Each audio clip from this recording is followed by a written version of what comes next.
देवं कंसचाणूरमर्दनं देवकी परमानन्दं कृष्णं वन्दे जगद्गुरुं मूकं करोति वाचालं पङ्गुं लङ्घयते गिरिं कृपातमहं वन्दे परमानन्दमाधवं तव कथामृतं तप्तजीवनं कविभिरीडितं कल्मषापहं श्रवणमङ्गलं श्रीमदाततं भुवि गृह्णन्ति ये भूरिदा जनाः. साप्ताहिक प्रवचनमालेमध्ये आपण श्रीरामकृष्ण वचनामृत आणि श्रीमद्भगवद्गीता एक चिंतन हा विषय बघत आहोत आणि ध्यानाविषयीची थोडीफार माहिती.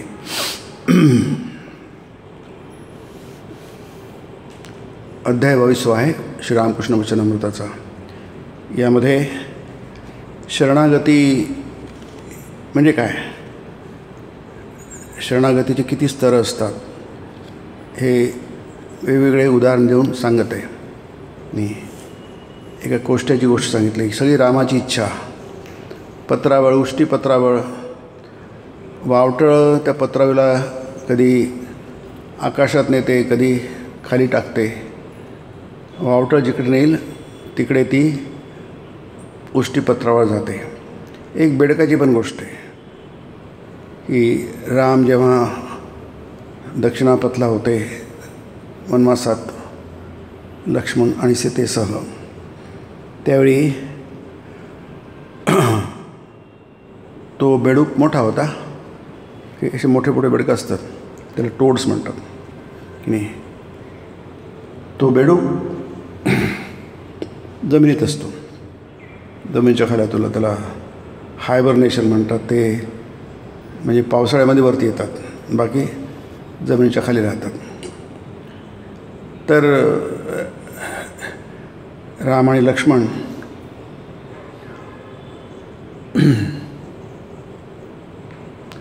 हे यात्रा करत होते. त्यांना आंघोळ करायची होती आणि कपडे काढले, ठेवले आणि धनुष्य आहे तर धनुष्य त्यांनी चिखलामध्ये सरवून ठेवलं त्यामध्ये आणि आंघोळ गेली. धनुष्यवर काढलं, तिथे त्या धनुष्यात टोकाला रक्त लागलं होतं. रामला, अरे लक्ष्मणा, कोणत्या तरी जीवाची हिंसा झालेली दिसते. मग लक्ष्मण खोदून पाडायला बेडूक होता, मोठा बेडूक, तो घायाळ झाला होता. धनुष्य लागून, धनुष्य टोक लागून तो घायाळ झाला होता. तर ते म्हणतात एका मोठ्या बेडकाला रामाचा बाण लागून तो पुरा घायाळ झाला. कदाचित बाण अशा अवस्थेत मरताना तो म्हणाला. इथे पूर्ण गोष्ट नाही, इतर ठिकाणी पूर्ण गोष्ट आहे. इथे फक्त तेवढंच प्रसंग लिहिला आहे. आता ते रामायणात आहे की नाही मला त्याची कल्पना नाही, परंतु वचनामृतात इतर ठिकाणी याविषयीची अधिक माहिती आहे. आता तो मरणासन्न अवस्थेत आहे की नाही. त्याला बाण लागला, बाण टोचलेला, बाण मारलेला नाही आणि तो घायाळ झाला. मग रामाला खूप वाईट वाटलं की रे, आपल्या हातून एका जीवाची हत्या झाली न कळत. आणि मग राम म्हणाला, अरे तू आम्हाला सांगितलं का नाही, ओरडला कायच नाही, आम्ही तुझा जीव वाचवला असता. तू ओरडला असता तर तुझा जीव वाचवला असता, तुला मरू दिलं नसतं. त्याचं फक्त एवढं इथे या ठिकाणी त्याचा उल्लेख आहे. तेव्हा तो म्हणतो, रामा, ज्यावेळी साप आम्हाला धरतो त्यावेळी आम्ही रामा वाचव म्हणून धावा करतो. धावा म्हणजे धाव रामा या अर्थाने ती प्रार्थना असते, विनवणी असते. रामा धाव, जसं द्रौपदीचा धावा आहे ना, द्रौपदीने कृष्णाचा धावा केला होता. कृष्णा धाव, मला मदत कर. तू आमची मदत मागितली असती, धावा केला असता तर तुला वाचवलं असतं आम्ही. तू काय ओरडला का नाहीस? एरवी तर ओरडतो, साप जेव्हा धरतो ते ओरडतो. तू बेडूक म्हणतो ज्यावेळी आम्हाला साप धरतो ते आम्ही रामा वाचव, रामा वाचव असं म्हणतो. आता रामाने जेव्हा आम्हाला मारलं आहे त्यामुळे कोणाला वाचव म्हणायचं नाही. ही शरणागतीचे वेगवेगळे पदर दिले, याचे स्तर दिले आहेत की नाही. हा एक सुंदर स्तर आहे की जेव्हा राम स्वतःच म्हणतो, स्वतःच मारतो, तर आम्ही कोणाला वाचू म्हणायचं आता मग नाही. पण आता प्रत्यक्ष रामाच्याच बाणानं घायल होऊन मरण येत आहे, तेव्हा चूप नाही बसायचं तर काय करायचं. फार सुंदर उदाहरण आहे ते. आपल्याला आपल्या ह्याच्यात लावून बघता येतात, आपल्या चिंतनात लावून बघता येतात की नाही. याची जी ही आहे, हा जो अनुभव आहे, कारण हे सगळे काय मानवी भाषेत लावावे लागतात, कारण दुसरी भाषा आपल्याकडे उपलब्ध नाही आहे. भाषा एकच आहे, मानवी भाषा, जी आपण मनुष्य वापरतो ती एकच भाषा आपल्याकडे उपलब्ध आहे. मग कोणतंही ते शास्त्र असो, आणि जेव्हा आपण धर्माचा विषय करतो की नाही, मग ती ज्ञान असो, भक्ती असो, कर्मयोग असो, ध्यान असो, भाषा एकच आहे. ती भाषा सगळ्यांना समजते, मानवी भाषा सगळ्यांना समजते. तीच भाषा तुम्ही प्रत्येक ठिकाणी वापरू शकता की नाही. पण त्याचे उल्लेख वेगळे राहणार, त्याचे भाव वेगवेगळे राहणार. आणि सगळी उदाहरणं आहे ना, सगळी इथलीच आहेत. पशु पक्ष्यांची की संसाराची सगळी अशीच उदाहरणं असतात. कारण दुसरी उदाहरणं आणणार कुठून, कारण त्याचा आपण अनुभव घेत असतो, ते आपल्या परिचयाचे असतात. आता बेडूक कसं काय म्हणतो, रामा तूच मला, हे उदाहरणं आहेत, फार सुंदर उदाहरणं आहेत. आणि तसेच आपल्याला घ्यायचे दृष्टांत म्हणतात त्याला. संतांच्या वाङ्मयामध्ये दृष्टांत खूप तुम्हाला आढळतात. ज्ञानेश्वरीमध्ये तर दृष्टांतांमागून दृष्टांत दिले असतात. राजहंसाचे चालणे, भूतळी झाली या शहाणे, आणखी काय कोणी चालावेची ना, आहे की नाही. राजहंस चालतो, चालावं कसं राजहंसासारखं की नाही. आता आपण राजहंस तर नाही आहे. भूतळी आणखी काय कोणी चालावीची नाही म्हणून ह्या पृथ्वीवर कोणी आणखी चालूच नाही काय, फक्त राजहंसानेच चालावं काय की नाही. असे एकामागून एक उदाहरणं ज्ञानेश्वर महाराज दिले आहे की मी सांगतो आहे, मलाही पण सांगण्याचा अधिकार आहे की नाही. व्यासाधिकांचे उन्मेक राहटती जेत शासंक, तेथ मीही रंक एक वाचाळी करी. व्यासांसारख्या थोर महात्म्याने, थोर पुरुषांनी आणि उन्मेष म्हणजे कल्पना, उन्मेष कल्पना, ख शचा ख होतो. व्यासाधिकांचे म्हणजे व्यासांसारख्यांचे, आदी म्हणजे सारख्यांचे, व्यासाधिकांचे उन्मेक राहटती जेथ शासंक. ज्या गीता अर्थामध्ये ते सुद्धा शंकित होतात, त्यांनासुद्धा सांगता येत नाही गीतेचा अर्थ. माझ्यासारखा रंक म्हणजे माझ्यासारखा एखादा एकदम कंगाल माणूस, वाचाळे, मी पण बडबड करतो, ते पण बोलतात, पण मी पण बोलतो, मला पण बोलण्याचा अधिकार आहे की नाही. आणि क्षीरसिंधूच्या तटा पाणी आहे ती गजघटा, तेथं काय मुरकोटा वारी जात असे की नाही. क्षीरसिंधू, क्षीरसमुद्रावर, घटा म्हणजे कळप, पाणी आहे ती गजघटा, हत्तींचे कळप पाणी प्यायला येतात. क्षीरसिंधूच्या तटावर, क्षीरसमुद्रावर, दुधाच्या समुद्रावर गजांचे कळप, हत्तींचे कळप पाणी प्यायला येतात. आता हत्ती खूप मोठा असतो, क्षीरसिंधू फार मोठी गोष्ट आहे की नाही. हत्ती आणि हत्तीने एकने हत्तींचे कळप आहे, किती सुंदर कल्पना आहे बघा. ते इथं काय मुरकोटा वारीदाचं, मुरकोटा म्हणजे मच्छर, डास. ते सगळीकडे नाही, हा शब्द फार प्राचीन शब्द आहे, विदर्भात वापरतात. कारण ज्ञानेश्वरांनी सगळीकडे शब्द घेतले, मराठीतले सगळे जुने नवीन काही इतर भाषातले पण शब्द घेतले.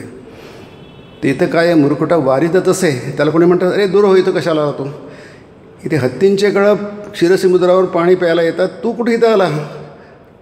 छोटासा मच्छर किती छोटा असतो. म्हणजे किती उदाहरणं आहेत बघा याच्यामध्ये, कशाला दिलं जातं. म्हणजे ते एकामागून एक आपण उदाहरणं बघितली शरणागती संबंधी. तिथे काय मुरकटा आवाज, बेडूक. आज बेडूक किती क्षुद्र प्राणी आहे, तुच्छ पत्रावळ, उष्टी पत्रावळ, आपलं साधे पत्र, उष्टी, जी उष्टी झालेली काही कामाची नाही आहे की नाही. अशी बरीचशी उदाहरणं दिलेली आहे. कोष्टी, हनुमान एकदा रामाला म्हणाला,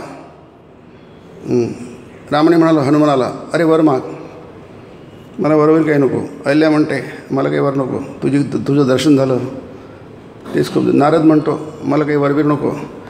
ही निष्कामता, निस्पृहता की नाही. देवाचं म्हणतो माग, मला काही नको आहेत नाही. आता कोणी माग म्हणतो, देणारा देऊ शकतो, पण मागणारा म्हणतो मला मागायचं काहीच नाही आहे की नाही. त्याला समजत नाही काय मागायचं काय. तर समजा काय मागायचं काय की नाही.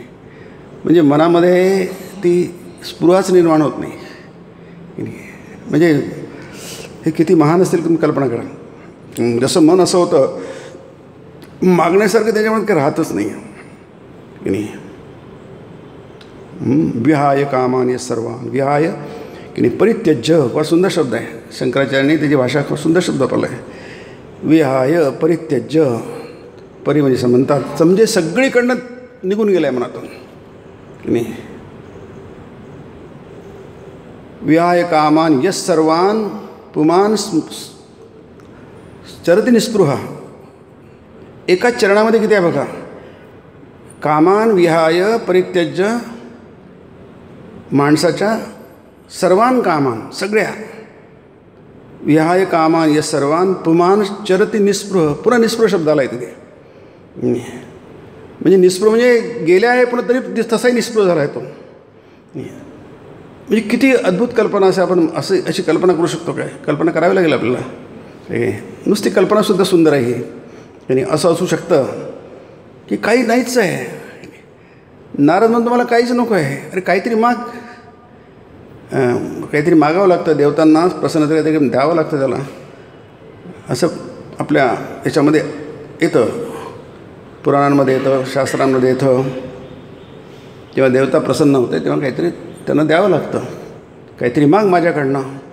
मला काहीच मागायचं नाही आहे. काही मागण्यासारखं काही आठवतच नाही आहे. तर ते ठाकूरांची आई होती ना तिला काही समजत नव्हतं काय मागायचं काय आहे की नाही. मथुरबाबून तर काहीतरी मागा. काहीच आठवत नाही. कपडे 2 कपडे ट्रंकमध्ये. आणखी किती आहे. एक लागते पुष्कळ झाले. आणखी एक नाही तर दुसरी आहे आणखी साडी आहे की नाही. बाकी काहीच तिला तर खायला मिळतं तिथं दररोज. आणखी पाहिजे काय. राहायला एक 8x8ची खोली आहे. आणखी काय पाहिजे आहे की नाही. म्हणजे बघा यांच्याकडे काहीच नाही असं म्हणू आपण. इतर लोक म्हणतात ते म्हणतात माझ्याकडे सगळंच काही आहे नाही. आपण एका दृष्टीने बघितलं यांच्याकडे काहीच नाही आहे की नाही. 2 साध्या साड्या आहेत ते काय त्याला काय असणं म्हणतात काय. 8x8ची खोली त्याला असणं म्हणतात काय. काहीतरी कोणीतरी 2 घास देते खाणं म्हणतात काय की नाही. पण त्यासाठी सगळंच काही आहे. त्याला म्हणतात विहाय कामान यश सर्वान पुमानश्चरती निर्ममो स शांतीमध्ये गच्छती. तो त्याला मोक्ष मिळतो, शांती प्राप्त होते. कारण मनात काहीच नाही आहे. मनोगतान प्रजाती यदा कामान सर्वान पार्थ मनोगतान. हा स्थितप्रज्ञ लक्षणाचा पहिला श्लोक आहे. प्रजहाती प्रकर्षेन जहाती असं म्हटलं आहे शंकराचार्यांनी. जहाती म्हणजे सोडून देतो. प्रकर्षेन जहाती म्हणजे संपूर्णपणे सोडून देतो. तर तुमच्या हातावर निखारा ठेवला, जळता निखारा ठेवला, तुम्हाला चांगलं सोडून द्या म्हणून तुम्ही सगळं झटकून टाकाल त्याला. तुमच्या अंगावर पाल पडली आहे की नाही. राहू द्या ती पाल आहे असं म्हणाल की तुम्ही झटकून टाकाल की नाही. झुरळ पडलं झटकून टाकाल तुम्ही. त्याला झटकून टाका म्हणण्याची गरज नाही पडणार. कारण ते अस्वाभाविक आहे या अर्थाने. आपल्या अंगावर पाल कशाला पाहिजे. झुरळ कशाला पाहिजे. हातावर निखार कशाला पाहिजे. त्याचा आपला संबंध काय आहे. झटकून टाका. त्याला म्हणतात प्रकर्षेन जहाती. प्रजहाती यदा कामान सर्वान पार्थ मनोगतान. मनोगतान म्हणजे मनप्रविष्टान. मनामध्ये घुसलेल्या आहेत त्या. मनामध्ये कशाला पाहिजे त्या. मनामध्ये त्याला स्थान कशाला पाहिजे. त्याची काय गरज आहे. ही सगळी उदाहरणं त्याची आहेत. आत्मन्नेव आत्मना. मग तर अरे तुमच्याकडे नाही तर तुम्ही मग दुःखी होऊन जाल की. तुमच्याकडे काहीच नाही आहे की आहे ते अतिशय अल्प आहे. मग तुम्ही दुःखी होणार की. अभाव आहे ना तो नाही. अभावाने माणूस दुःखी होतो. अभावग्रस्तता असते. माझ्याकडे आहे पण फारच कमी आहे, थोडंसंच आहे. तसं काही नाही आहे. आत्मनी आत्मना तुष्ट. आत्मन्नेव आत्मनी एव आत्मना तुष्ट की नाही. त्याला आनंदाला काही कमी नाही. आत्म्यामध्ये तो संतुष्ट आहे. ते इतकं आहे की ह्या गोष्टींना काही किंमतच नाही आहे की नाही. की नाही ते त्याला ब्राह्मस्थिती. हे 18 श्लोक आहे जे ब्राह्मस्थितीचे श्लोक आहे की नाही. ह्याला ते ब्रह्मनिर्वाण मृच्छते प्राप्नोती. असा माणूस ब्रह्मनिर्वाण प्राप्त करून घेतो. त्याला कधी पुन्हा मोह होत नाही. यांना कधी मोह होत नाही. म्हणून ते काय म्हणतात. नारद म्हणतात मला देवा काही नको. रामा मला काही देऊ नको. मी तुला शरणागत आहे. मला काय पाहिजे. तुला शरणागत आहे सगळंच मिळालं मला की नाही. मला जे काय पाहिजे तू देणं आहेच की माझ्यासाठी. मला कशाची गरज नाही. आणि म्हणतो पूर्ण शरणागत आहे. नुसतं शरणागत आहे आणि पूर्ण शरणागत आहे. 100% त्याला पूर्ण म्हणतात आहे की नाही. संपूर्ण ते अच्छा तू म्हणतो काय दे, मला आशीर्वाद दे, आहे की नाही, मला आशीर्वाद दे म्हणजे कृपा कर या अर्थाने. आशीही म्हणजे कृपा कर माझ्यावर, आहे की नाही. मग आता कृपा कर, मी काहीतरी मागणं आलंच नाही. आता हे मागणं जे आहे हे मागणं फार छान आहे बघा. हे मागणं म्हणजे मागणं नाही आहे. श्रीरामकृष्ण म्हणतात, आई मला शुद्ध भक्ती दे, निर्हेतुक भक्ती दे, अहेतुक अमला निष्काम भक्ती दे, असं ती प्रार्थना आहे की नाही. त्याच्यामध्ये कोणता हेतू नको. भक्ती आहे पण भक्तीसारी पण अमला, त्यात काही भेसळ नको, मल नको, निष्काम असो, कोणती कामना नको. आणि मला असा आशीर्वाद दे की जेणेकरून तुझ्या पादपद्मी शुद्ध भक्ती राहील. सुंदर आहे की नाही. पादपद्मी तुझ्या चरणकमलावर माझी शुद्ध भक्ती राहील की नाही. इतकी निर्ममो निरहंकार, हे सगळे भाव आहेत ना. हे भाव यासाठी आहे की माणसाचं मन नेमकं उलटं झालं काम करत असतं. एवढेच लोक काय म्हणतात, आहे की नाही, तुकाला लोटांगण असं काय म्हणतात. लोटांगणाची काय गरज आहे की नाही. कशाला पाहिजे लोटांगण. तो त्याचा विरुद्ध भाव आलाच नाही पाहिजे मनामध्ये. मन आहे हे माणसाचं मन आहे. सतत विरुद्ध भाव येतात माणसाच्या मनामध्ये, आहे की नाही. विरोधी भाव येतात जे भक्तीला मार्ग असतात की नाही. अशी सुत म्हणून त्या इतकी काळजी घेतात. त्यांच्यात तसं नाही आहे तरी ती काळजी घेतात. श्रीरामकृष्ण मी असं म्हणत नाही, मी केलं असं म्हणत नाही, आहे की नाही. कारण त्याचे विरुद्ध भाव येतात माणसाच्या मनामध्ये. त्यांचं मन इतकं शुद्ध आहे, मी करताना ही भावना पक्की रुजलेली आहे त्याच्या मनामध्ये, नाही. परंतु ती श्रीरामकृष्ण गोष्ट आहे ना, ती घटना आहे ना शेवटी काशीपूरची, की ते येतात शशधर तर्कचूडामणी. ते म्हणतात की योग्यांनी आपल्या मनावर केलं तर तो त्याचं हे बरं होतं, तोचा रोग बरा होतो, आहे की नाही. ते सगळेच बसले होते, स्वामीजी पण बसले होते, सगळेच बसले होते. आणि मग म्हणून अरे असं कसं तुम्ही पंडित आहात असं कसं काय म्हणता, तुम्हाला कळतं सगळं आणि तुम्ही असं म्हणता की शरीरावर मना ना म्हणा. जे शरीर जे मन मी आईला देऊन टाकलं आहे ते शरीरावर कसं नाही, तुच्छ शरीरावर हाडामांसाच्या, आहे की नाही. काय अद्भुत आहे की नाही. की ते म्हणतात असं कसं शक्य आहे मला, माझं मन जे दिलं आहे पण दुसरं मन कुठं आहे माझ्याकडे की पुन्हा शरीरावर टाकायला. आता सगळे निघून गेले. ते नरेन तिथं होते, ते त्यांनी ऐकलं, ते पुन्हा परत आले आणि त्यांनी म्हटलं की त्यांनी म्हटलं ना ते बरोबर आहे की नाही. तुम्ही शरीराच्या त्या जिथे त्रास आहे ते तुम्ही मनिका करा, तुम्ही योगी आहात तर बरे होऊन जा. तर ते म्हणतात की अरे असं शक्य आहे, मला ते शक्य नाही, मला ते करता येत नाही, माझं मन शरीरावर आणताच येत नाही, मला ते शक्य नाही, तुम्ही आमच्यासाठी करा, आहे की नाही. आता ते नरेंद्र त्यांचे खूप लाडके होते, लाडक्या माणसाचं ऐकावं लागलं, त्यांच्या आग्रहाला बळी पडावं लागतं. असं होतं, स्वाभाविकपणे होतं, आपोआप होतं. तुम्हाला नाही करायचं तर आमच्यासाठी करा, आहे की नाही. आम्हाला तुम्ही हवे आहात की नाही, तुम्ही राहायला हवं आमच्यासाठी, ते मला शक्य नाही. पण जेव्हा नरेंद्र खूपच आग्रह करतात, ठीक आहे बघतो तुझा. थोड्या वेळाने पुन्हा तू सांगितलं का आईला, तर ते म्हणतात हो मी आईला सांगितलं. मग आई काय म्हणाली, आई म्हणाली की आता सरळ म्हणू शकलं नाही की माझं डोकं बरा करून द्या म्हणून. त्याने आईने थोडंसं वेगळ्या प्रकारे सांगितलं, आई ह्या इथे खूप दुखतं आहे, मला काही खाता येत नाही आहे की नाही, मला खाता येईल असं कर. मग आईने काय उत्तर दिलं, आईने उत्तर दिलं की हे सगळे लोक खातात आहे, तुझ्याच तोंडाने खात नाही का, आहे की नाही, तूच तर त्यांच्या सगळ्यांच्या तोंडाने खातो आहे की नाही. मग ते म्हणतात असं सांगितल्यानंतर आईने मला लाज वाटली, मी असं कसं म्हटलं, आहे की नाही. सुंदर आहे बघा की एक चीज छोटीशी गोष्टसुद्धा मागू शकत नाही की नाही. मग सुद्धा म्हणजे इथे दुसरा भाव येऊ शकतो. आणि मन असं विचित्र आहे की दुसरा भाव विरुद्ध भाव येतोच, आहे की नाही. आणि याची काळजी आपण मुळीच करत नाही, आहे की नाही. आपण थोडीसुद्धा काळजी करत नाही. पण ज्यांचं मन पलीकडे गेलं आहे ते मात्र फार काळजी घेतात. किती गंमत आहे की नाही. खरं म्हणजे हे काळजी आपल्याला घ्यायला पाहिजे, आपण कधीच घेत नाही, थोडीसुद्धा काळजी आपण घेत नाही. पण ते मात्र पूर्ण काळजी घेतात की ही भावना चुकूनसुद्धा मनात येऊ नये. ज्यांच्या मनात येण्याची शक्यताच नाही आहे ते तेवढी काळजी घेतात. आणि आपलं मन त्यांनी भरलं आहे तरी आपण मुळीच काळजी घेत नाही. रामा मी तुला शरणागत आहे, पूर्ण शरणागत आहे, असा आशीर्वाद दे की जेणेकरून तुझ्या पादपद्मी शुद्ध भक्ती राहील आणि कसंही करून पुन्हा जणू तुझ्या या भुवन मोहिनी मायेने मुग्ध होणार नाही असं कर. ती मागणी नाही आहे, एका तरी ती मागणी नाही आहे, पण मागणीसारखी वाटते.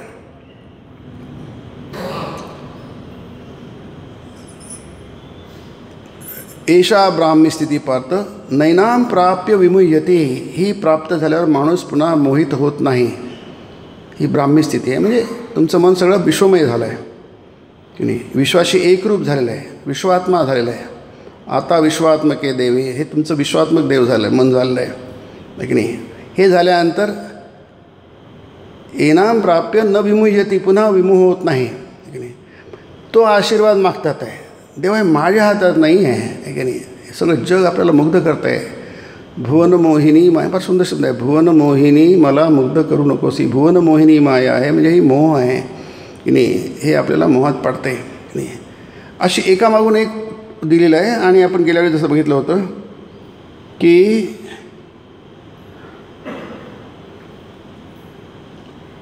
विषयासक्त बुद्धीचा त्याग न केल्यास आध्यात्मिक जागृतीच होणार नाही. म्हणजे या दृष्टीने आपल्याला प्रयत्न करायला पाहिजे. थोडे थोडे एक एक पाऊल पुढे टाकायला पाहिजे. मी तुम्हाला नेमकं काय करायला पाहिजे हे ते सांगतात आहे की नाही. आध्यात्मिक जागृती ही आवश्यक आहे की नाही. ही काही अशी होत नाही म्हणजे एका जन्मातसुद्धा होणार नाही, 2 जन्मात होणार नाही किंवा आताच होईल त्याचं काही सांगता येत नाही की नाही. त्याचा काही न नियम तिथे काही नियम नसतो की नाही. कधी पटकन होतं, कधी होतच नाही, वर्षानुवर्ष जन्मजन्मी होत नाही की नाही. ते जनकाची गोष्ट आहे ना. जनक हा महाज्ञानी होता, ब्रह्मज्ञानी होता, राजा होता, राजर्षी होता की नाही. वशिष्ठाने आपल्या पुत्राला त्याच्याकडे ज्ञान घेण्यासाठी पाठवलं होतं, शुकाला की नाही. अशी गोष्ट पुराणात आढळते आपल्याला की नाही. त्यांना ज्ञान कसं झालं, अशी सुंदरशी एक घटना म्हणा की काय प्रसंग म्हणा. ते घोड्यावर आधी रिकिबीमध्ये एक पाय टाकायचा असतो आणि दुसरा पाय नंतर तिकडे फेकायचा असतो, दुसऱ्या बाजूला घोड्याच्या पाठीच्या की नाही. तर ते रिकिबीमध्ये एक पाय टाकला, आता दुसरा पाय टाकला, तेव्हा त्यांना ज्ञान झालं. अशी गोष्ट आहे. म्हणजे काय त्यांना अरे हे सगळं जग काय पोकळ आहे, याच्यात कसं खरोखरच काही तसं नाही, जसं दिसतं तसं काहीच नाही, त्याला मोह म्हणतात की नाही. त्यांना कळलं, अरे पटकन त्यांना भास झाला. असं एकदम जणू काही एक फ्लॅश त्याला म्हणतात ना, जशी वीज चमकून जावी आकाशामध्ये, अचानक जिथं अंधार आहे, गुडुप्प आहे, आणि अशा ठिकाणी एकदम एक विजेचा लोळ असा चमकावा आकाशामध्ये, सगळे चकाकणं, सगळं जग दिसं प्रकाशमय होऊन जावं. अचानक त्यांना कळलं, अरे आहे की नाही. विठ्ठलायाम प्रतगदायाम नमे दह्यती कंचन की नाही. काय असलं काय नसलं काय, विठ्ठलायाम प्रतगदायाम की नाही. माझं काहीच बिघडत नाही काय की नाही. मी काय अजन्मा आहे की नाही. काय अजन्मा मी, अनंत मी अनंत आहे. हा जो बोध आहे अचानक प्रकटतो. कधी वर्षानुवर्ष काहीच होणार नाही. हा नियम नाही आहे, त्याच्याकडून नियम नाही आहे की नाही. अचानक कळतं. अरे कोणते अनुभव असतात ना, एक विचित्र अनुभव म्हणा किंवा कोणत्याही वयामध्ये, वयाच्या प्रत्येक टप्प्यावर आपल्याला वेगवेगळे अनुभव येत असतात की नाही. ते अचानक जणू काही आपल्याला कधी कल्पना नसते, अचानक होतं ते. अचानक एक प्रकारची ती जाणीव निर्माण होते जीवनामध्ये की नाही. अचानक वैराग्य होतं. असं वाटतं अरे ते कसं होतं त्याचा काही नियम नाही आहे. म्हणून इथे म्हणतात त्याची वाट पाहू नका की नाही. केव्हा तुम्ही झोप उघडेल तुमची की नाही, कधी ते आज होईल उद्या होईल, त्याची वाट पाहू नका. तुम्ही प्रयत्न करत राहा की नाही. म्हणजे प्रयत्न करता करता करता त्याची केव्हाही होऊ शकते, केव्हाही होऊ द्या. पण तुम्ही आत्ताच झाली पाहिजे असा आग्रह नको, पण पुढे झाली पाहिजे असाही आग्रह नको. जेव्हा देवाची इच्छा होईल तेव्हा त्याला पूर्णपणे शरणागतीचं उदाहरण आहे. स्वामीजींनी राजयोगामध्ये एक छान उदाहरण दिलं आहे की नाही. 2 योगी होते आणि दोन्ही तपस्या करत होते. आणि नारद वैकुंठावरून जात होते, पृथ्वीवर विचरण करीत होते. त्यावेळी तो योगी आहे वर्षानुवर्षे तपस्या करत होता, अति कठोर तपस्या करत होता. त्यांना अचानक नारद दिसले समोर. नारद त्यांना ऋषी केला, महर्षी आहे, देवर्षी आहेत ते. प्रणाम केला वगैरे. तुम्ही कुठून आल्या? मी वैकुंठावरून आलेलो की नाही. आता कुठे चालले आहेत? मी वैकुंठात चाललो आहे. माझा एक निरूप सांगाल काय? हो सांगेन की. माझा एक प्रश्न आहे, विचाराल काय देवाला? हां विचारेन की. सांगा तुमचा काय प्रश्न आहे. मला मुक्ती केव्हा मिळेल? अच्छा मी विचारून येईल. मी मग पुन्हा नारद त्याचा रस्ता देत होते. तर नारद दिसले, पुन्हा प्रणाम केला. तुम्ही माझा प्रश्न देवाला विचारला का? नारायणाला विचारला का? म्हणून विचारला. म्हणे काय उत्तर दिलं त्यांनी? ते म्हणाले की हे तुझ्या झाडाखाली तू तपस्या करतो आहे ना, ते चिंचेच्या झाडात जेवढे पानं आहेत ना तेवढे तुझे जन्म झाल्यानंतर तुला काय होईल आहे? ज्ञान होईल आहे. तो योगी खूप रडायला लागला. अरे बापरे, मी इतकी तपश्चर्या केली, इतकं साधना केली, इतका जप केला, इतकं ध्यान केलं, अमुक केलं, नमुक केलं, तमुक केलं, अजून इतके जन्म लागणार. चिंचेला पानं किती असतात? बरी बरी पानं असतात, ते किती असंख्य पानं असतात, हे तुम्हाला मोजदात नाही करता यायची. इतके जन्माला तो खूप शोक करायला लागला. नाही, दुसरा एक योगी होता, तोही त्यांना भेटला. तो काय हसत होता, खेळत होता, उड्या मारत होता, गात होता, असं काही त्याचा विचित्र प्रकार होता. असं ते राजयोगात स्वामी विवेकानंदांनी सांगितलं आहे, तसं वर्णन आहे त्याच्यामध्ये. नारदाची त्याची गाठभेट झाली. नारदा, तुम्ही कुठून चाललं आहे? कुठून आले? मी वैकुंठाला होता. कुठे चाललं आहे? तिकडेच चाललो आहे, परत चाललो आहे मी. की नाही, माझा एक प्रश्न आहे, तुम्ही देवाला विचारणार काय? मग विचारले, सांगा की. मग तोच प्रश्न याचा त्याचाही तोच होता, मला केव्हा मुक्ती मिळेल? आहे की नाही? हां, चुकलं माझं. तुझं पहिला योगी होता तपस्यावाला, कठोर तपस्यावाला, त्याला सांगितलं 4 जन्मामध्ये तुला तपस्या मिळेल. की नाही, तर 4 जन्म अजून लागतील. की नाही, तू खूप शोक करायला लागला. हा दुसरा योगी होता, त्याला काय किती लागतील? देवाने काय उत्तर दिलं? ते चिंचेचं जेवढे पान येतं एवढे लवकर जन्ममुक्ती मिळेल. आहे की नाही? मग आकाशवाणीचा तुला आत्ताच मुक्त झाला, असं ते वर्णन आहे. याचा अर्थ काय की त्याचं मोजदात करू नका. आहे की नाही? ह्या शरणागतीचा हा एक भाग आहे, त्याचा एक पैलू आहे. की नाही, तुम्ही कोणती गोष्ट करताना त्याचा विचार करू नका. की नाही, म्हणून त्याला म्हणतात की आपण गेलं तर सेवाबंदी और अधीनता. हा जो दोहा आहे, हा श्रीरामकृष्ण नेहमी लीला प्रसंगात पण हा दोहा येतो. की नाही, सेवाबंदी और अधीनता सहज मिले रघुराई. अगदी सहजपणे देवाची प्राप्ती होते. आणि आता हे सेवाबंदी म्हणजे बंधन, की नाही, आणि अधीनता म्हणजे देवाच्या अधीन व्हा. अधीन होण्यासाठी आपलं थोडं सोडावं लागतं, अहंकार सोडावा लागतो. आहे की नाही? त्याला म्हटलं आहे भक्ती, म्हटलं आहे. अशा प्रकारची भक्ती करा. त्याला श्रीरामकृष्णांनी एक छान शब्द वापरला आहे, ती सवंग भक्ती नको, खरी भक्ती हवी. जे लोक सांसारिक कामकाज करतात, कचेरीत नोकरी म्हणा की उद्योगधंदा व्यापार म्हणा, त्यांच्या ठाई देखील खरेपणा असणं उचित. सत्यभाषण कलियुगातली तपस्या होय. म्हणजे तपस्या कलियुगामध्ये जे प्राचीन काळी तपस्या करत होते, जे 7व्या अध्यायात आपण म्हटलं आहे, ऋषीलोक केवढे कष्ट करत असत, दिवसभर चिंतन करत असत, ब्रह्मचिंतन करत असत. आहे की नाही? आणि वर्षानुवर्षे स्वतःला विषयांपासून वेगळं ठेवत असत. आणि असं सामान्य काहीतरी राहणं, सामान्य खाणं पिणं, कुठेच काही नाही. आणि फक्त देवचिंतन, ईश्वरचिंतन, ब्रह्मचिंतन करणं, असं वर्षानुवर्ष करता करता मग त्यांना बोध होई की हा जो बोध आहे हा वैश्विक बोध आहे. त्याला ब्राह्मी स्थिती म्हटलं आहे, त्याला ब्रह्मनिर्वाण म्हटलेलं आहे. की नाही, इथे मला अस्तित्व नाही आहे, पण मीच अस्तित्व आहे, हा बोध, त्याला ब्राह्मी स्थिती म्हटलं आहे. मी आहे असं नाही आहे. आहे की नाही? म्हणजे मला अस्तित्व असं नाही. आता मला वाटतं मला अस्तित्व आहे, म्हणजे मला अस्तित्व म्हणजे मला वेगळं अस्तित्व आहे. की नाही? या सगळ्या विश्वामध्ये सगळं विश्व पण आहे, मी पण आहे. की नाही? ब्रह्मबोध म्हणजे काय? ब्राह्मी स्थिती म्हणजे काय? की मला अस्तित्व नाही आहे, मीच अस्तित्व आहे, मीच ब्रह्म आहे, अहम ब्रह्मास्मी. मग हे बाकीचं काही नाही आहे. की नाही? मनोबुद्धी अहंकार चित्त, आणि ते त्याला नावच निर्वाण षटक आहे. शंकराचं आहे ना, निर्वाण षटक नाव सुंदर आहे ते. निर्वाण षटक आहे. मला मन नाही आहे, बुद्धी नाही, मनोबुद्धी अहंकार चित्त आणि नाहम. मला काही इंद्रिय नाही आहे, इतकं काही. मला मोक्ष पण नाही आहे, मला जातीभेद पण नाही आहे. ज्या गोष्टी भौतिक आहेत, त्या सगळ्या गोष्टी भौतिक आहेत. मुक्तीसुद्धा भौतिक आहे. कारण जसं श्रीरामकृष्ण म्हणतात, ब्रह्माचा उच्चार झाले की नाही उष्टी, ती फक्त ब्रह्मच गोष्ट ती उष्टी झाली नाही, बाकी सगळ्या गोष्टी उष्ट झाल्या जगामध्ये. का ते सगळ्या भौतिक गोष्टी आहेत, त्या तुम्ही अनुभवता आज ना उद्या. परंतु ब्रह्माचा अनुभव हा अनुभव नसतो. तुम्ही स्वतः अनुभवरूप होता. मग त्याला त्रिपुटी वगैरे म्हणतात शास्त्रामध्ये.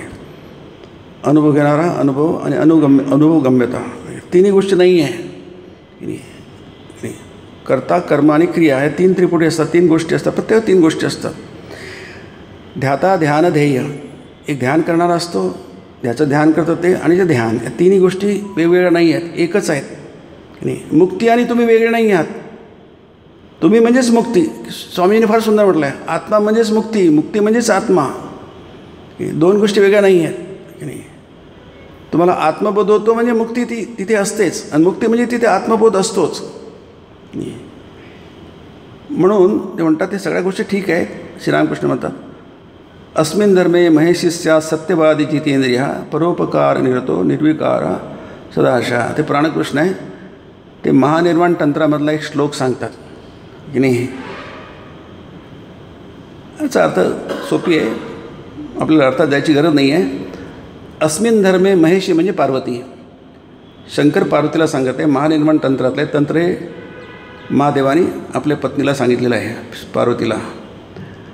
अस्मिन् धर्मे महेशी म्हणजे हे पार्वती, ह्या धर्मामध्ये स्यात् सत्यवादी जितेंद्रिय. सत्य बोलणारे तुम्ही पाहिजे, म्हणजे सत्य बोलणारे, सत्य वागणारे, सत्य विचार करणारे. आणि जितेंद्रिय म्हणजे तुमच्या इंद्रियांवर तुमचा ताबा पाहिजे. परोपकार निरतो, दुसऱ्यांच्या हितासाठी तुम्ही सतत व्यग्र राहिलं पाहिजे.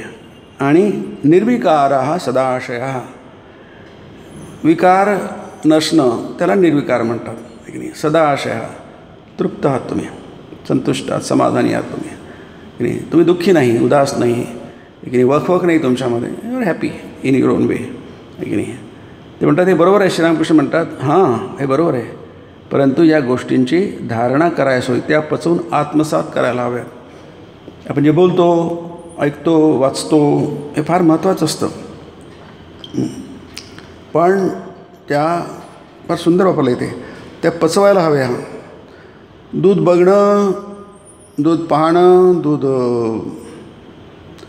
आहे याची माहिती होणं, दूध पांढरं असतं हे माहीत असणं एक गोष्ट झाली, ती फार आवश्यक आहे. पण दूध पिणं हे पण फार गरजेचं आहे. आणि दूध पचवून त्याला पचवणं पण हे महत्त्वाचं आहे. आणि पचवून हृष्टपुष्ट होणं तेही सुद्धा महत्त्वाचं आहे. सगळ्याच गोष्टी एकामागून एक व्हायला हव्यात असं श्रीरामकृष्ण म्हणतात. एकामागून या गोष्टी सगळ्या व्हायला हव्या, कुठेच थांबायला नको. चरैवेती चर एव येते, पुढे चला पुढे चला पुढे चला, कुठेच थांबू नका. शेवटी ते आहे ना, उठा जागे व्हा आणि ध्येय प्राप्ती पण थांबू नका. उत्तिष्ठत जाग्रत कठोपनिषदातला मंत्र आहे तो, नचिकेताला सांगितलेला. उठा जागे व्हा, थांबू नका. स्वामींनी तर भाषण केलं आहे, stop not till the goal is reached. आहे की नाही. तो वेगळा अर्थ आहे, पण तो सुंदर अर्थ आहे तो स्वामींनी. उपनिषदात म्हटलं आहे प्राप्य वरान निबोधत, म्हणजे निबोधत म्हणजे ते तुम्ही अनुभव घ्या. निबोधत निश्चेषण बोधत. वरान म्हणजे श्रेष्ठ लोकांकडून ते तुम्ही माहिती करून घ्या. आहे की नाही. स्वामींनी त्याचा अर्थ केला आहे थांबू नका, stop not till the goal is reached, म्हणजे कोणत्याही पद्धतीने तुम्ही तिथे पोचा. श्रीरामकृष्ण तुम्हाला गच्चीवर पोचण्याचं काम, रस्सीने पोचा, दोरीने पोचा, पायऱ्याने जा, किंवा शिडीने किंवा बांबूने जा, जाणं मतलब आहे तिथे पोचण्याचा. अनंत मते अनंत मार्ग असतात. नाही सगळेच मार्ग आहे पोचणं, सगळेच मार्ग तुम्हाला माहिती आहे, सगळंच माहिती आहे, पोचणं मात्र माहीत नाही आहे, पोचतच नाही तुम्ही. तसं व्हायला नको की नाही. जी गोष्ट तुम्हाला माहिती आहे ती कशासाठी माहिती आहे, ती मिळवण्यासाठी माहिती आहे. आता याच्या आधीच आलेलं आहे एका ठिकाणी. जर तुम्हाला कळलं गोष्ट मिथ्या आहे, ते तत्क्षणी त्याचा त्याग करा की नाही. आता ती गोष्ट माहिती आहे आपल्याला, मिथ्या हेच माहीत नाही, तत्क्षणी तर होतच नाही कधी. तत्क्षणी त्याग करताच येत नाही, कारण ते बळ आपल्याकडे नाही आहे. त्यागाचं वैराग्याचं बळ आपल्याकडे नाही आहे की नाही. पण ते म्हणतात ते ऐकून ठेवायला पाहिजे की नाही. आपल्याकडे तत्क्षणी काय होतं, केव्हाच होत नाही, वर्षानुवर्ष होत नाही, म्हणून ती गोष्ट चुकीची आहे किंवा अपुरी आहे असं नाही आहे. ती गोष्ट तशी बरोबरच आहे. ती आपल्याला जमेल नाही जमेल हा भाग पूर्णपणे वेगळा अलहिदा आहे तो, परंतु ते माहीत असायला हवं. त्या दृष्टीने ती आपला तो संस्कार आपल्या मनामध्ये यायला हवा. तो संस्कार फार महत्त्वाचा असतो की नाही. तो संस्कार काम करत असतो आहे की नाही. निर्वासनेचा संस्कार तुम्ही एकदम निर्वासन होणार नाही की नाही, त्याग एकदम होणार नाही, पण तो संस्कार हळूहळू आतमध्ये काम करत असतो, आहे की नाही. आत तो हळूहळू काम करत असतो आणि केव्हा ना केव्हा तरी त्याचा तुम्हाला परिणाम दिसतो, आहे की नाही. कोणताही रोग असतो ना, तो हळूहळू वाढत असतो, आपल्याला कल्पना नसते. तो अचानक त्याचं काय तर काल जाणवतं, अरे आता खूप डेव्हलप झालेला आहे की नाही.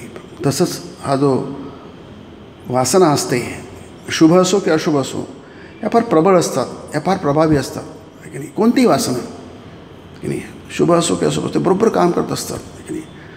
म्हणून ते मनस सदा शिवसंकल्पमस्तु, की नाही, तन्मे मन शिवसंकल्पमस्तु असं म्हटलं. हे माझ्या मना, त्या मना शुभ संकल्पमस्तु, माझ्या मनामध्ये शुभ संकल्प यावे, कारण तो संकल्पाबरोबर काम करत असतो. संकल्पातूनच वासना निर्माण होतात.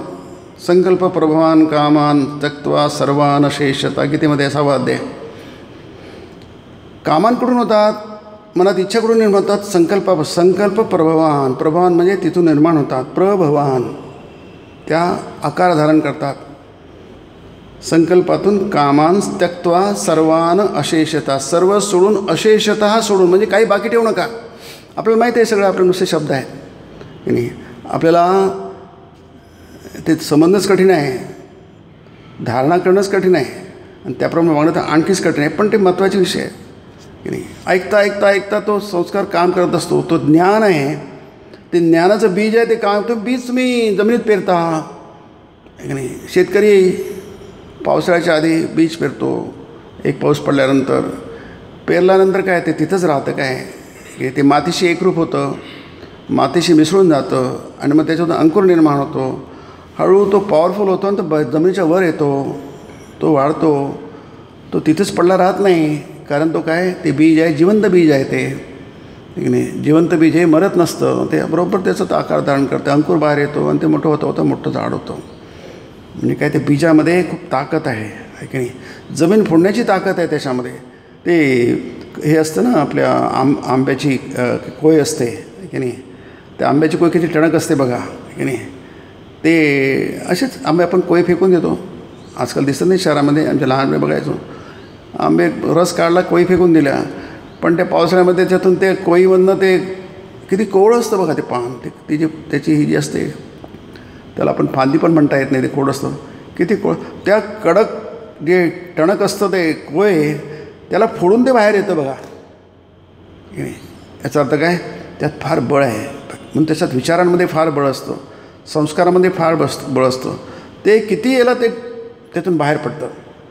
म्हणून इथे म्हणतात त्या पचवून आत्मसात करायला हव्यात.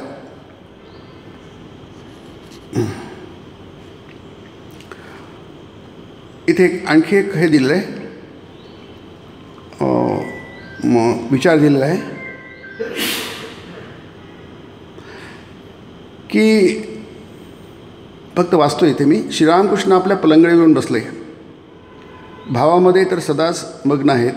आपल्या भावमय नेत्रांनी राखालांकडे बघताहेत. राखालांकडे, आपल्या त्या मानसपुत्राकडे, त्या प्रिय शिष्याकडे.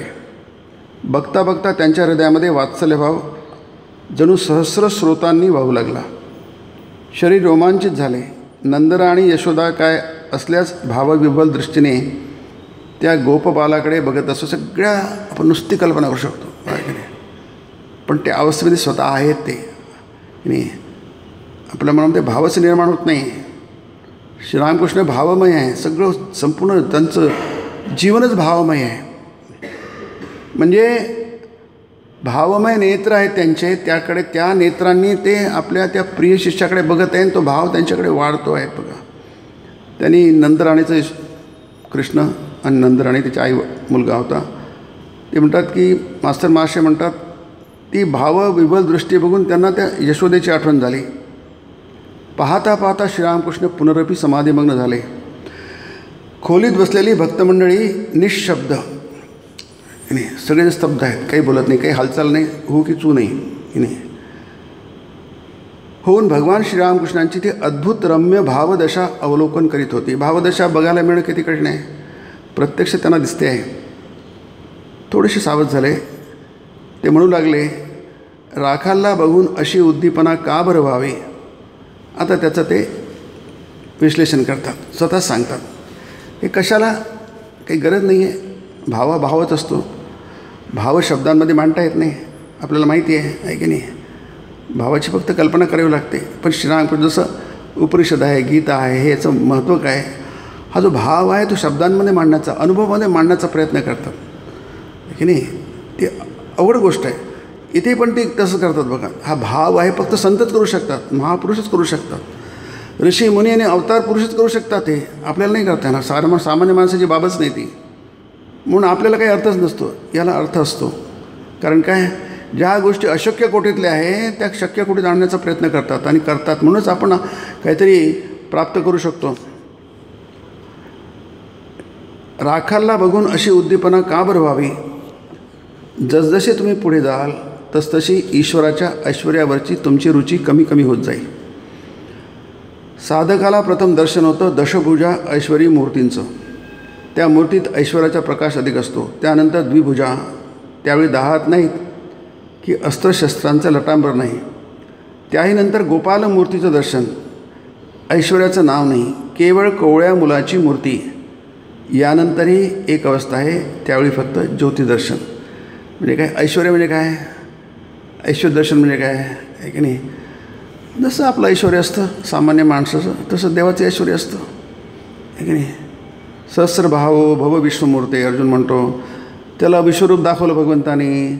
अर्जुनानेच बघायची इच्छा होती, त्यांनी इच्छा प्रकट केली, भगवंतांनी ती मान्य केली, दाखवलं. त्याला म्हणतात ऐश्वर्य की नाही. जसं श्रीरामकृष्ण म्हणतात की लोक फक्त देवाच्या ऐश्वर्याचंच वर्णन करतात, देवाला बघायची कोणी इच्छाच करत नाही आहे की नाही. आंब्याच्या गेले, बगीचात गेले आणि तिथे झाडं किती आहे, पानं किती आहे, फळं किती आहे, जागा किती आहे, हेच बघत बसले. अरे त्या मालकाची भेट घ्या ना. मी त्या मालकाची भेट घ्यायचं राहूनच गेलो की नाही. आधी मालकाची भेट घ्या आणि मग तोच तुम्हाला समजून देईल आहे ही जागा किती, झाडं किती, आंबं किती. आणि तो तुम्हाला झाडं तोडून तुमच्यासमोर आंब्याची रास लावेल. का, आमच्या झाडातले आंबे एक जातीचा आंबा तुम्हाला देईल तो. आधी बगीच्याच्या मालकाची भेट तर घ्या की नाही. तो फक्त ऐश्वर्याचंच म्हणतो, त्याला ऐश्वर्य म्हणतात आहे की नाही. ही सृष्टी देवाचं ऐश्वर्य आहे की नाही है ना.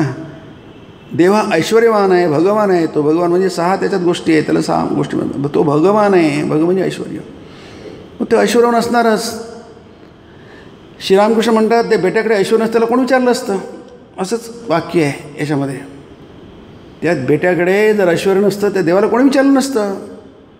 हे देवाचं ऐश्वर्य आहे नाही. त्यामुळे तो देव ऐश्वर्यवान असणार हे स्वाभाविकच आहे की नाही. मुक्ती जय त्याचे भग आहे, त्याचे ऐश्वर्य आहे, ते ऐश्वर्याचा भाग आहे. 6 असतात गोष्टी त्या. वैराग्य पण त्यातला एक भाग आहे की नाही. हे सगळं त्याच्या हातात आहे. ज्याच्या हातात आहे तुम्हाला देऊ शकतो, पण तुम्ही त्याची भेट तर घ्या की नाही. आपण फक्त त्याच्या ऐश्वर्याकडेच बघतो की नाही. पण साधक जो असतो तो साधना करता करता त्याला जाणीव होते, त्याचं सृष्टीकडून मन निघून त्याच्या देवाकडे मन जातं, देवाच्या ऐश्वर्याकडून जाऊन त्याच्या देवाकडे मन जातं. हा इथे प्रसंग आहे की नाही. मग काय, त्यांनी आपल्या सुंदर भाषेत सांगितलं आहे की आधी देवाला, आता देवीचं वर्णन आपण करतो. आता आपल्याला देवी येईल की नाही याच्यामध्ये अश्विन महिन्यामध्ये. त्यावेळी काय असतं, काय भरपूर ऐश्वर्य असतं तिचं. सजली धजलेली असते ती बाई की नाही. सगळे वस्त्र काय, लटा हे काही ते म्हटलं आहे, अस्त्रशस्त्रांचं लटांबर म्हटलं आहे की नाही. दागिने काय, मुकुट काय, त्याच्यावरती पुन्हा तो शिव बसलेला आहे बघा तिथेवरती, त्यात काहीच नाही त्याच्याकडे आहे की नाही. तो नंगा फकीर आहे की नाही. त्याच्याकडे अस्त्र नाही, शस्त्र नाही, काहीच नाही त्याच्याकडे आहे की नाही. आणि तो काय आहे, तिचा नवरा आहे की नाही. ते शंकराचार्यांचं फार सुंदर स्तोत्र आहे की असला जो आहे ज्याच्याकडे काहीच नाही आहे तो स्मशानवासी आहे की नाही. लटा म्हणजे जे हे आहे ते व्याघ्रांबर आहे, तो काहीच नाही आहे. मग लोक त्याला महादेव का म्हणतात की नाही. त्याच्याकडे काहीच नाही, ज्याकडे काही असेल त्याला काही ते मोठा देव होईल ना तो. त्या महादेवाकडे काहीच नाही आहे, मग त्याचं एवढं कौतुक का करतात, त्याला महादेव का म्हणतात. त्याचं सांगू ते कारण आहे, याच्यात लग्न झालं ना आपल्या याच्याशी, कुणाशी, पार्वतीशी, म्हणून त्याचं ते महत्त्व आहे. नाही तर ते महादेवाला कोणी विचारलं नसतं. पण सुंदर स्तोत्र आहे शंकराचार्यांचं, देवी स्तोत्र आहे ते की नाही. म्हणजे ऐश्वर आहे देवाचं, पण त्या ऐश्वर्यामधून देवाकडे लक्ष जातं आहे की नाही. आपण त्यात देव शोधतो की नाही. पार्वती आहे, आपलं हे आहे, लक्ष्मी आहे, सरस्वती आहे, गणपती आहे, कार्तिक आहे, सगळंच काही आहे की नाही. सिंह आहे, तिचं वाहन आहे, सगळं समृद्धी आहे, सगळं ऐश्वर्य आहे. लोक एवढं सजवतात देवाला आहे की नाही. ते देव शोधून बघावं लागतं कुठे म्हणून आहे की नाही. एवढी आरास करतात की देवाला शोधावं लागतं. इतके दागिने, इतके कपडे, इतके फुलं, इतकं प्रचंड सजून आहे की ते तुम्हाला सगळं लोक बघितल्यानंतर, दागिने बघितल्यानंतर देव कुठे बघावं लागतं त्याला की नाही. अरे देव महत्त्वाचा आहे की सगळी आरास महत्त्वाची आहे की ते डेकोरेशन महत्त्वाचं आहे. देव महत्त्वाचं आहे की नाही. म्हणून ते म्हणतात की जो साधना पथामध्ये जातो हळूहळू त्याला कळत जातं की काय. जसं कृष्णाला, आपल्या अर्जुनाला की नाही, अर्जुनाला भगवंतांनी विश्वरूप दाखवलं. म्हणजे मी तुला दिसतो तेवढाच नाही आहे, मी विश्वमय आहे, त्याला विश्वरूप म्हणतात आहे की नाही. माझं रूप जे आहे हे माझं विश्वमय आहे, मी विश्वमय आहे. फार सुंदर म्हणणं आहे 11वा अध्याय गीतेचा, फार सुंदर आहे. त्याच्यामध्ये अर्जुनाने ते बघितलं, घाबरला, त्याला रोमांच आले, अंगावर घाम फुटला, खूप भयाला तो थरथर कापत म्हणतो आहे की नाही. तो कापायला लागला भीतीने. देवा मला हे नको आहे, मला तुझं ते सहस्रभाव भव विश्वमूर्ती, हे तू विश्वमूर्ती आहेत की नाही. तुझं ते रूप आहे आणि मी तुला बघायला माझी इच्छा होती, तू दाखवलं कृपा करून, परंतु मला तुझं तेच रूप पाहायचं आहे. कोणतं की नाही. तू चतुर्भुव, शंखचक्र गदा पद्म, मला तेच रूप मला बघायचं आहे की नाही. कारण तेच मला समजतं आहे की तुझं ऐश्वरूप आहे ना, ते तर मी घाबरायला होतं मला की नाही. मला तुला बघायचं आहे, कारण तुझ्याशी मला संबंध जोडता येतो की नाही. मी तुझा आहे आणि तू माझा आहे असं करता येतं. त्या विश्वमूर्तीशी मला नाही करता येत, ते मला जमत नाही, ते माझी तेवढी योग्यता क्षमता नाही आहे. म्हणून तू पुन्हा तेच रूप धारण कर जे तुझं पूर्वीचं होतं. मी मागितल्याच्या आधी जे रूप होतं ते मला पुन्हा दाखवतो मी. आणि मग ते कृष्णाने आता घाबरू नको, असं काही नाही, बघायला मिळत नाही, याला बघायला मिळत, त्याला बघायला नाही, तपानी होत नाही, दानाने होत नाही, ध्यानाने कशाने होत नाही, ते तुला आणि तुझं रूप असं कधी कोणी बघितलं पण नाही असं वर्णन नाही त्याच्या गीतेमध्ये आहे की नाही. तू घाबरू नको, पुन्हा बघ, सौम्य वपूर महात्मा असं लिहिलं आहे. म्हणजे वपू म्हणजे शरीर आहे की नाही. महात्मा कृष्णाला म्हटलं आहे तिथे की नाही. आणि सौम्य वपू म्हणजे त्यांनी सौम्य शरीर धारण केलं कृष्णाने. हे जे असौम्य रूप होतं, महात्मा म्हणजे अक्षुद्रबुद्धीही आहे की नाही. महात्मा कोणाला म्हणतात? अक्षुद्रबुद्धी, ज्याची क्षुद्रबुद्धी नसते, ज्याची बुद्धी क्षुद्र असते, म्हणजे ज्याच्यामध्ये माया, मत्सर की नाही, हेवा, कोणाचं मोठेपण सहन होत नाही. मी सगळं काही आहे, माझ्यासारखं दुसरा कोण आहे, कोण नुसती सदृशो मया, मीच एकटा आहे, माझ्याबरोबर काय, माझ्या समोरचं कोणी जायलाच नको, माझ्याबरोबर कोणी पण नको, सगळे माझ्या मागे राहायला पाहिजे, याला म्हणतात क्षुद्रबुद्धी. जिथं क्षुद्रबुद्धी असते तो महात्मा नसतो आहे की नाही. तिथे अर्जुना पण महात्मा म्हटलं संजयाने की नाही, कारण क्षुद्रबुद्धी नाही आहे, ते खऱ्या अर्थाने महात्मा आहे. इथे सौम्य वपूर महात्मा म्हटलं आहे. हा सौम्य वपू म्हणजे शरीर, पुन्हा त्यांनी सौम्य रूप धारण केलं, ज्याच्यावर प्रेम करता येतं, ज्याच्याविषयी भक्ती वाटते. माझ्यासारखाच तो आहे, पण माझ्यासारखा नाही आहे की नाही, पण माझ्यासारखा दिसणार आहे. मी मनुष्य आहे, तोही मनुष्य आहे, पण मनुष्य म्हणजे त्या मनुष्य देव त्या मनुष्य रूपामध्ये आहे, त्याला अवतार म्हणतो आपण की नाही. तो माझ्यावर कृपा करू शकतो, माझे लाड करू शकतो, मला काही देऊ शकतो, मी त्याला काही मागू शकतो. जसे लहान मुलं आईला मागतात, बाबांना मागतात आहे की नाही, तर मागू शकतो. तो संबंध असतो, हट्ट करू शकतो की नाही. आता अर्जुनाने हट्ट नव्हता केला, नुसतं विचारलं होतं मला जमेल काय, शक्य होईल का, तो न शक्य आहे. किती अवघड गोष्ट, म्हणजे अशक्य गोष्ट कृष्णाने सहज दिली. का दिली? मैत्री आहे ती आहे की नाही. मैत्री देणाराही मोठा आहे, घेणाराही मोठा आहे की नाही, दोघेही महान आहेत. मग इथे द्यायला दहात नाही की अस्त्रशस्त्र लाटंबर नाही की नाही. आणि मग त्याचं आणखी एक प्रकारे परमेश्वराचा लाभ झाल्यानंतर, समाधीद्वारा त्याच्यात लीन झाल्यानंतर मग ज्ञानविचार नाहीसा होतो. पुढची 2 वाक्य आपण वाचूया. आणि खरोखर ज्ञानविचार वगैरेंची धाव कुठवर? जोवर अनेकत्वाचा बोध असतो तोवर, जीव जगत मी तू या साऱ्यांचा बोध असतो तोवरच. ज्यावेळी खरे एकत्वाचे ज्ञान होते त्यावेळी सर्व शांत होऊन जाते, जसे त्रैलंग स्वामींचे. काही उदाहरणं दिली आहेत त्यांनी. जेवणाच्या वेळी खूप गडबड असते, पोट जसं भरत जातं तसतशी धामधूमही कमी कमी होत जाते आणि शेवटचं दही आल्यानंतर फक्त फरफर, दुसरा एका चकार शब्द देखील नाही. नंतर झोप, हे सगळे दृष्टांत उदाहरण आहे. समाधी, त्यावेळी कल्ला अगदी बंद, म्हणजे आवाज बिवाज काही नाही, गडबड काही नाही, सारं सामसूम. म्हणजे एक एक तुम्ही स्टेप समोर जाता, एक एक पायरी तुम्ही समोर जाता. म्हणजे कसे एक हा अनुभव आहे. अनुभव रूपात ब्रह्मविद्या ही अनुभव रूप आहे. ती विद्या आहे पण ती अनुभवरूप आहे. मी तुम्हाला माहिती आहे काही गोष्टी, पण त्या अनुभवाच्या दर्जाला आणायला पाहिजे, अनुभवाच्या पायरीवर आणायला पाहिजेत. ज्ञान असणं फार चांगली गोष्ट आहे, पण ज्ञान हे अनुभवात जाणं ते आणखी चांगली गोष्ट आहे. या सगळ्यांचा मथितार्थ हा आहे की ध्यानही असायला पाहिजे, अनुभव असायला पाहिजे, त्या सगळ्या पायऱ्या पण माहीत पाहिजे आपल्याला, आणि आपल्याला शेवटचा मुक्काम गाठायचा हे पण माहीत पाहिजे की नाही. स्टॉप नॉट, थांबू नका till the goal is reached. तुम्हाला तुमचं गोल जे आहे, तुमचं गंतव्य आहे, जिथे तुम्हाला जायचं आहे, प्राप्तव्य आहे, जे तुम्हाला प्राप्त करून घ्यायचं आहे, त्याची तुम्हाला स्पष्ट कल्पना करता यायला पाहिजे. एका दिवसात होत नाही आहे, पण ती होते. सावकाश हळूहळू आहे की नाही. अगदी जो पंगू आहे तो सुद्धा हळूहळू चालत तो, जसे पंगू नसतात ते जसे झपझप चालू शकतात, तसं पंगू काही झपझप चालू शकणार नाही.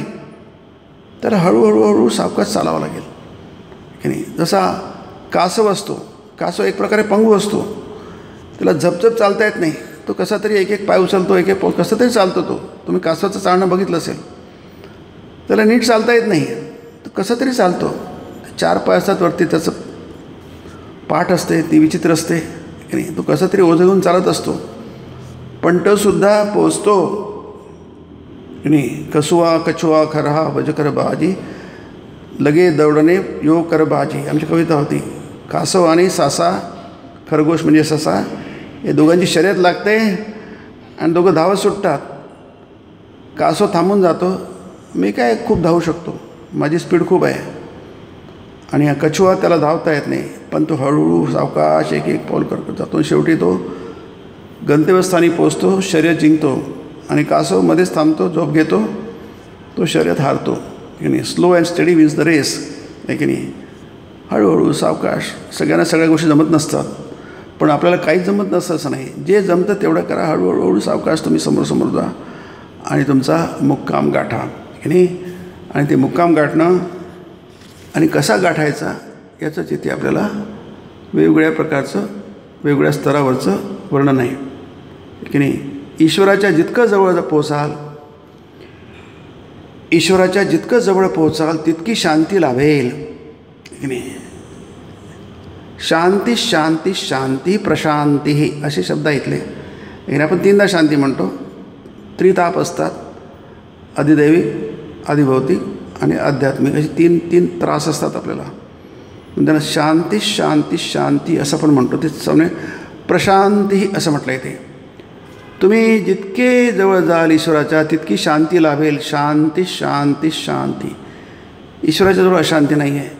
प्रशांती, प्रकर्षेने अतिशय शांती नाही, अत्यंत उच्च दर्जा शांती. शांतीचं वर्णन करता येईल. त्याला मोक्षाख्याम परम शांती शंकराचार्याने म्हटलं आहे. त्याचं नावच मोक्ष आहे. नंतर गंगेच्या जितकं जवळजवळ जाल तसतसं अधिकाधिक शीतल वाटू लागेल. स्नान केल्यानंतर आणखी शांती लागेल. हे उदाहरण आहे ते नाही. म्हणजे काय की हे शक्य आहे, या अर्थाने हे मिळतं, प्राप्त होतं. हा विश्वास की नाही. श्रीरामकृष्ण म्हणतात विश्वास विश्वास विश्वास. विश्वास लगेच सगळं काय झालं. हा विश्वास उत्पन्न होणं, त्याला गीतेमध्ये श्रद्धा म्हटलं आहे की नाही. श्रद्धा विश्वास एकच आहे की नाही. हा विश्वास की हे शक्य आहे आणि असं होऊ शकतं, अशक्य कोणीतलं नाही आहे. आणि मग आपण म्हणतो की अशक्य मग करा. देवाच्या कृपेने होऊ शकतं, गुरुकृपेने होऊ शकतं, ब्रह्मकृपेने होऊ शकतं. म्हणजे इथला आपला अहंकार आपण मागे ठेवतो आणि इथं आपला अहंकार येऊ शकतं म्हणजे मी काहीतरी करेन असं नाही आहे. कारण अहंकार आला की सगळं समाप्त होऊन जातं. जे मिळायचं ते पण मिळत नाही, आहे की नाही. म्हणून लोक इतकी काळजी घेतात. नारद अहिल्या म्हणते मला काही नको, शुक्रनिस चालेल, परमात्माच्या भक्ती घे. कारण काय त्याला ते मध्ये येतात. तुम्ही मध्ये येता, तुम्ही मध्ये येऊ नका. तुम्ही स्वतःला बाजूला ठेवा किंवा मागे ठेवा किंवा त्याला विलय करून टाका, आहे की नाही. कितीतरी पद्धतीने तो येऊ शकतो. त्याला शोधा आणि त्याला निर्ममो निरहंकार होऊ द्या. गीतेमध्ये सारखं म्हणतात, कारण ती मोठी बाधा आहे, तो अंतराय आहे.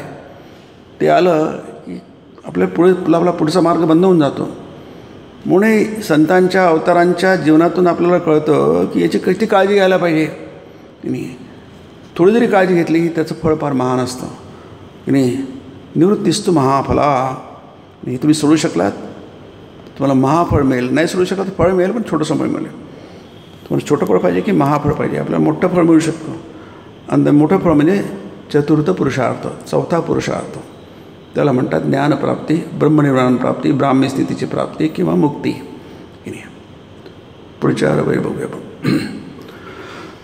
ब्रह्मार्पणं ब्रह्मवीर ब्रह्माग्नौ ब्रह्मणाहुतं ब्रह्मैव तेन गन्तव्यं ब्रह्मकर्मसमाधिना. हरि ओम तत्सत्. ओम शांति शांति शांति.